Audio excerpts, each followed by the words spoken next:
নমস্কার। আপনাদের মনস্কামনা পূর্ণ হচ্ছে না? দিনের পর দিন চলে যাচ্ছে, কষ্টের কোনো শেষ নেই। এবার সেই শেষ পূর্ণ হবে, মনস্কামনা পূর্ণ হবে, কিন্তু মন একান্নিষ্ট রাখতে হবে। নমস্কার, আমি শম্ভু চ্যাটার্জি, আমার চ্যানেল। আমি আজকে আপনাদের কাছে একটা টিপস উপস্থাপন করতে চলেছি।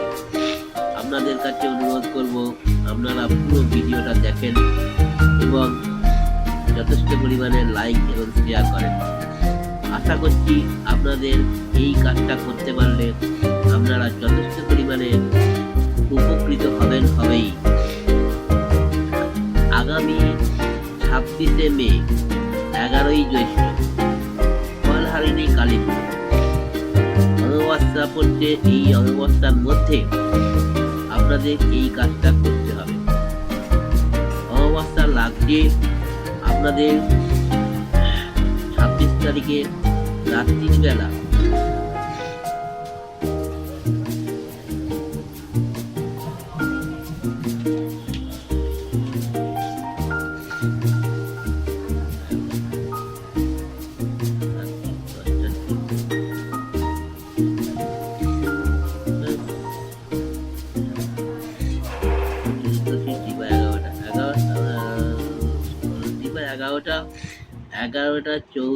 এগারোটা 9 অমাবস্যা শুরু হচ্ছে এবং রাত্রির বেলা অক্ষয়া অমাবস্যা শুরু হবে।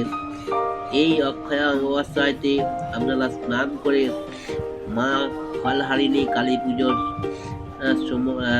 কাছে গিয়ে মায়ের কাছে আপনারা আপনাদের মনোবাঞ্ছা পূর্ণ করবেন। আপনাদের মনে যে সাত সংকল্প এবং আশা আছে তা মায়ের কাছে সবিনয় নিবেদন করবেন এবং এই সবিনয় নিবেদন করার সময়তে আপনাদের 3খানা ফল নিয়ে মায়ের কাছে উপস্থিত হতে হবে। শুদ্ধ কাপড়ে পারলে স্নান করে নেবেন।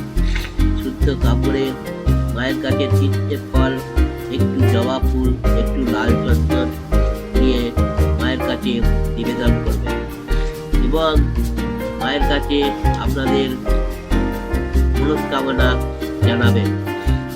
দেখবেন আপনাদের এই মনস্কামনা পূর্ণ করবেই করবে।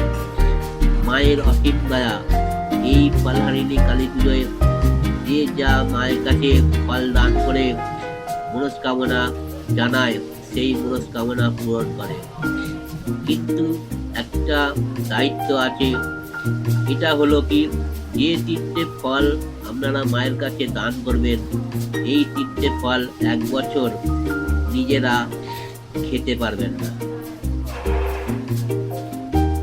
উপবাস করে এই মায়ের কাছে 3টে ফল দান করার পরে অমাবস্যা কেটে গেলে কোনো ব্রাহ্মণের হাতে কিছু পয়সা বা একটু খাবার দিয়ে তবে নিজের পালন ভঙ্গ করবেন, উপবাস ভঙ্গ করবেন এবং নিজে তখন জল মিষ্টি খেতে পারবেন। এই ফলহারিণী কালী পুজো দেশব্যাপী প্রত্যেকের কাছে একটা অমূল্যবান দিন। সেই জন্যে আপনাদের সকলের কাছে অনুরোধ করছি, আপনাদের যার যা মনস্কামনা আছে আপনারা এই দিনে মায়ের কাছে নিবেদন করেন। আমার এই কথাটি আজকের এখানেতেই শেষ করলাম। আপনারা যথেষ্ট পরিমাণে সবটা ভিডিও দেখবেন এবং আপনাদের লাইক এবং শেয়ার আশা করছি আপনারা যথেষ্ট